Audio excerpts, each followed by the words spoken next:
ओम शांति। आइए सुनते हैं प्यारे बाप दादा के 11 जनवरी 2023 के साकार मधुर महावाक्य। मीठे बच्चे, बुद्धि का योग बाप से लगाते रहो तो लंबी मुसाफिरी को सहज ही पार कर लेंगे। प्रश्न है, बाप पर कुर्बान जाने के लिए किस बात का त्याग जरूरी है? उत्तर, देह अभिमान का। देह अभिमान आया तो मरा, व्यभिचारी हुआ, इसलिए कुर्बान होने में बच्चों का हृदय विदीर्ण होता है। जब कुर्बान हो गए तो उस एक की ही याद रहे, उन पर ही बलिहार जाना है, उनकी ही श्रीमत पर चलना है।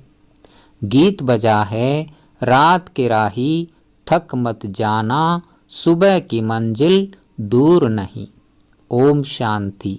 भगवान उवाच, भगवान अपने बच्चों को राजयोग और ज्ञान सिखला रहे हैं। यह कोई मनुष्य नहीं। गीता में लिखा हुआ है, श्री कृष्ण भगवान उवाच। अब श्री कृष्ण सारी दुनिया को माया से लिबरेट करे, यह तो संभव नहीं है।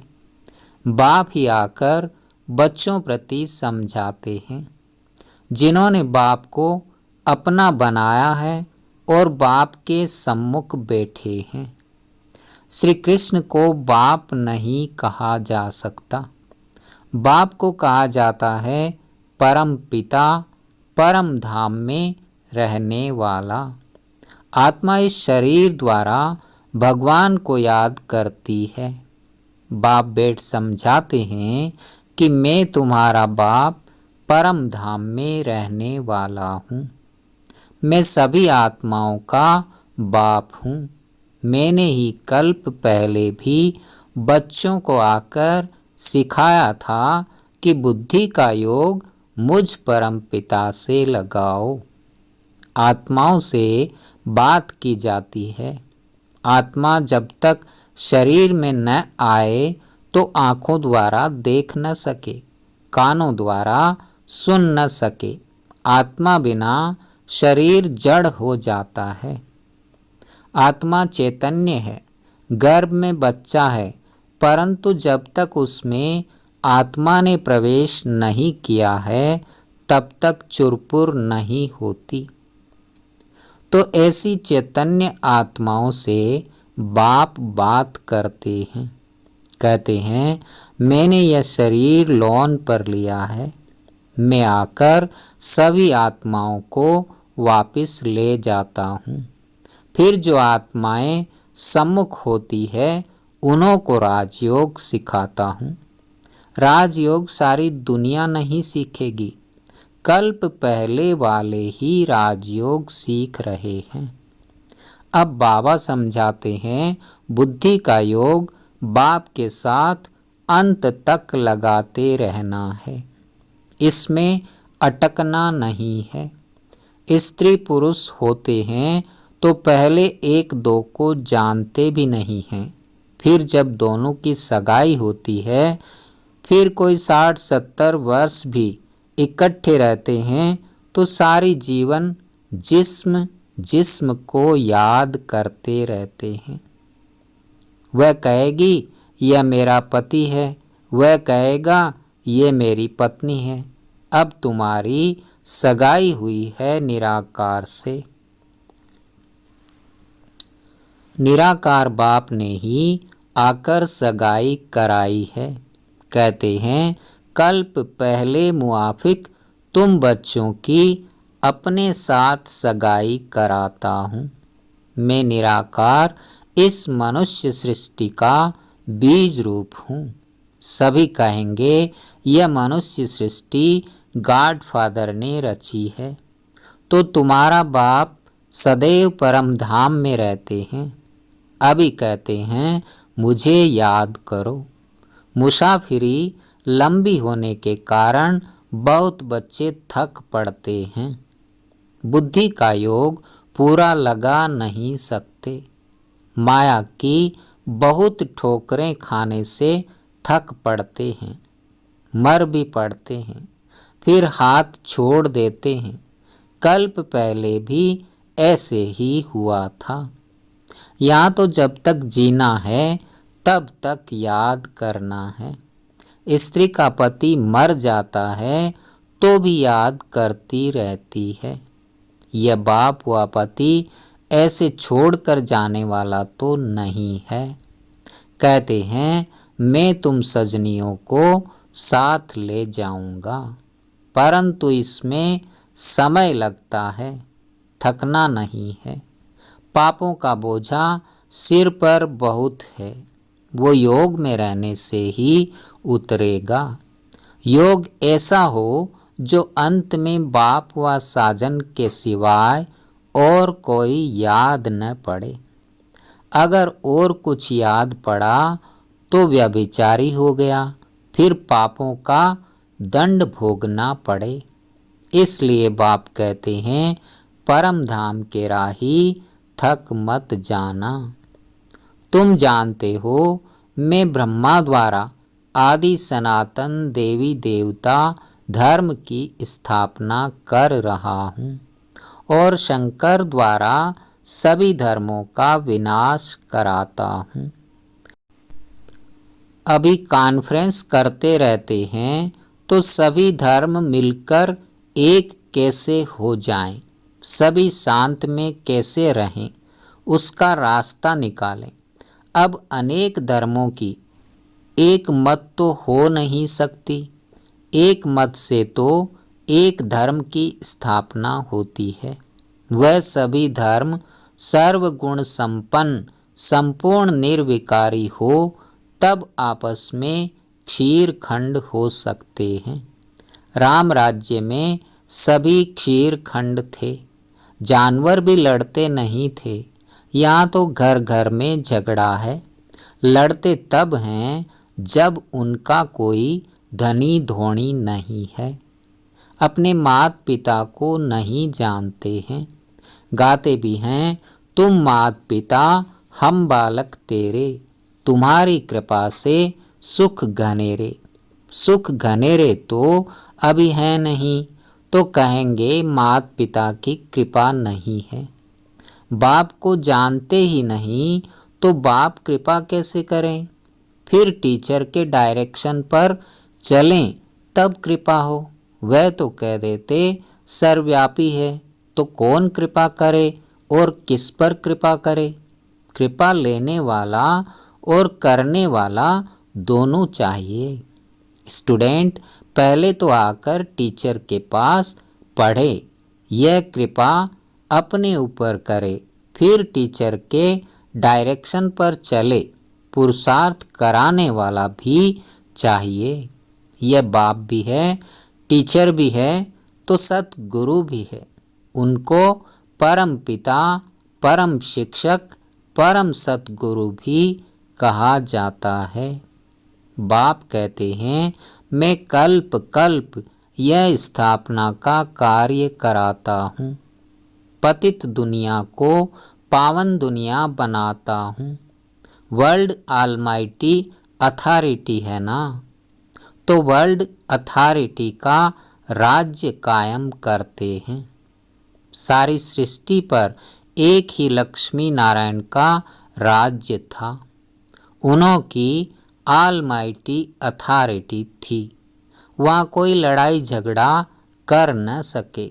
वहाँ माया है ही नहीं। है ही गोल्डन एज, सिल्वर एज, सतयुग त्रेता दोनों को स्वर्ग अथवा वैकुंठ कहेंगे। सभी गाते भी हैं चलो वृंदावन भजो राधे गोविंद। जाते तो कोई है नहीं, सिर्फ याद जरूर करते हैं। अब तो माया का राज्य है, सभी रावण की मत पर हैं। देखने में तो बड़े बड़े मनुष्य अच्छे आते हैं, बड़े बड़े टाइटल मिलते हैं। थोड़ी जिस्मानी हिम्मत दिखाते हैं व अच्छा कर्म करते हैं तो टाइटल मिलते हैं। कोई को डॉक्टर ऑफ फिलॉसफी, कोई को क्या, ऐसे ऐसे टाइटल देते रहते हैं। अभी तुम तो हो ब्राह्मण, बरोबर भारत की सर्विस में हो। तुम देवी राजधानी स्थापन कर रहे हो। जब स्थापना हो जाएगी तब तुमको टाइटल्स मिलेंगे। सूर्यवंशी राजा रानी, चंद्रवंशी राजा रानी, फिर तुम्हारा राज्य चलेगा। वहाँ कोई को टाइटल नहीं मिलता। वहाँ दुख की कोई बात ही नहीं। जो कोई का दुख दूर करे वह बहादुरी दिखाए। जो टाइटल मिले, जो रस्म रिवाज यहाँ होती है वह वहाँ नहीं होती। न लक्ष्मी नारायण इस पतित दुनिया में आ सकते हैं। इस समय कोई भी पावन देवता नहीं है।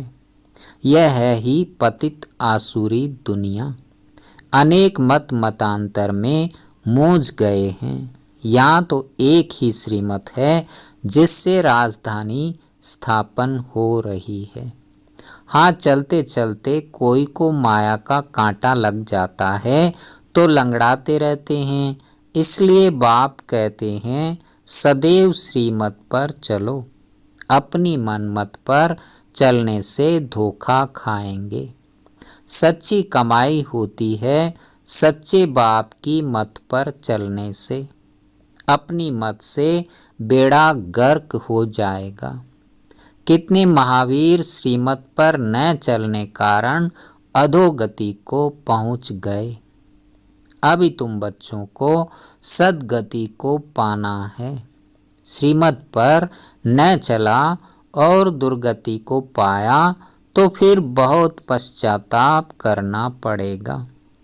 फिर धर्मराजपुरी में शिव बाबा इस तन में बैठ समझाएंगे कि मैंने तुमको इस ब्रह्मा तन द्वारा इतना समझाया पढ़ाया, कितनी मेहनत की। तुमने निश्चय पत्र लिखे कि श्रीमत पर चलेंगे, परंतु नहीं चले। श्रीमत को कभी नहीं छोड़ना चाहिए। कुछ भी हो बाप को बताने से सावधानी मिलती रहेगी। कांटा लगता ही तब है जब बाप को भूलते हैं। बच्चे सद्गति करने वाले बाप से भी 3 कोस दूर भागते हैं। गाते भी हैं वारी जाऊं कुर्बान जाऊं, परंतु किस पर। ऐसे तो नहीं लिखा है सन्यासी पर वारी जाऊं, व ब्रह्मा विष्णु शंकर पर वारी जाऊं, व श्री कृष्ण पर वारी जाऊं। कुर्बान जाना है परम पिता परमात्मा पर, कोई मनुष्य पर नहीं। वर्षा मिलता है बाप से, बाप बच्चों पर कुर्बान होता है। यह बेहद का बाप भी कहते हैं मैं कुर्बान होने आया हूँ। परंतु बाप पर कुर्बान होने में बच्चों का हृदय कितना विदीर्ण होता है। देह अभिमान में आया तो मरा, व्यभिचारी हुआ। याद उस एक की रहनी चाहिए, उन पर बलिहार जाना चाहिए। अब नाटक पूरा होता है, अब हमको वापिस जाना है। बाकी मित्र संबंधी आदि तो सब कब्र दाखिल होने हैं। उनको क्या याद करेंगे, इसमें अभ्यास बहुत चाहिए। गाया भी हुआ है चढ़े तो चाखे अमृत रस, गिरे तो चकनाचूर। जोर से गिरते हैं तो पद गंवा देते हैं। ऐसे नहीं स्वर्ग में नहीं आएंगे, परंतु राजा रानी बनने और प्रजा बनने में फर्क तो है ना। यहाँ का भील भी देखो, मिनिस्टर भी देखो, फर्क है ना। इसलिए पुरुषार्थ पूरा करना है। कोई गिरते हैं तो एकदम पतित बन जाते हैं। श्रीमत पर चल नहीं पाते तो माया नाक से पकड़ एकदम गटर में डाल देती है। बाप दादा का बनकर फिर ट्रेटर बनना, गोया उनका सामना करना है। इसलिए बाप कहते हैं कदम कदम संभाल कर चलो। अब माया का अंत होने वाला है, तो माया बहुतों को गिराती है। इसलिए बच्चों को खबरदार रहना है। रास्ता जरा लंबा है, पद भी बहुत भारी है। अगर ट्रेटर बना तो सजा भी भारी है। जब धर्मराज बाबा सजा देते हैं तो बहुत रड़ियां मारते हैं, जो कल्प कल्प के लिए कायम हो जाती हैं। माया बड़ी प्रबल है। थोड़ा सा भी बाप का डिसरिगार्ड किया तो मरा। गाया हुआ है, सतगुरु का निंदक ठौर न पाए। कामवश क्रोधवश उल्टे काम करते हैं, गोया बाप की निंदा कराते हैं और दंड के निमित्त बन जाते हैं। अगर कदम कदम पर पद्मों की कमाई है तो पद्मों का घाटा भी है। अगर सर्विस से जमा होता है तो उल्टे विकर्म से ना भी होती है। बाबा के पास सारा हिसाब रहता है। अब सम्मुख पढ़ा रहे हैं तो सारा हिसाब जैसे उनकी हथेली पर है। बाप तो कहेंगे शल कोई बच्चा शिव बाबा का डिसरिगार्ड न करे। बहुत विकर्म बनते हैं। यज्ञ सेवा में हड्डी हड्डी देनी पड़ती है। दधीचि ऋषि का मिसाल है ना, उसका भी पद बनता है। नहीं तो प्रजा में भी भिन्न भिन्न पद हैं। प्रजा में भी नौकर चाकर सभी चाहिए। भल वहाँ दुख नहीं होगा, परंतु नंबरवार पद तो हैं ही। अच्छा, मीठे मीठे सीखी लदे बच्चों प्रति मात पिता बाप दादा का याद प्यार और गुड मॉर्निंग। रूहानी बाप की रूहानी बच्चों को नमस्ते। धारणा के लिए मुख्य सार। पहला नंबर, याद की यात्रा में थकना नहीं है। ऐसी सच्ची याद का अभ्यास करना है जो अंत समय में बाप के सिवाय कोई भी याद न आए। दूसरा, सच्चे बाप की मत पर चल सच्ची कमाई करनी है। अपनी मनमत पर नहीं चलना है। सद्गुरु की निंदा कभी भी नहीं करानी है। काम क्रोध के वश कोई भी उल्टा काम नहीं करना है। वरदान, संकल्प शक्ति द्वारा हर कार्य में सफल होने की सिद्धि प्राप्त करने वाले सफलता मूर्त भव। संकल्प शक्ति द्वारा बहुत से कार्य सहज सफल होने की सिद्धि का अनुभव होता है। जैसे स्थूल आकाश में भिन्न भिन्न सितारे देखते हो, ऐसे विश्व के वायुमंडल के आकाश में चारों ओर सफलता के चमकते हुए सितारे तब दिखाई देंगे जब आपके संकल्प श्रेष्ठ और शक्तिशाली होंगे। सदा एक बाप के अंत में खोए रहेंगे। आपके यह रूहानी नयन, रूहानी मूर्त दिव्य दर्पण बनेंगे। ऐसे दिव्य दर्पण ही अनेक आत्माओं को आत्मिक स्वरूप का अनुभव कराने वाले सफलता मूर्त होते हैं।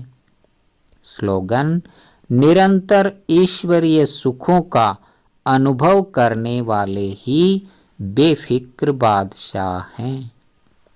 निरंतर ईश्वरीय सुखों का अनुभव करने वाले ही बेफिक्र बादशाह हैं। ओम शांति।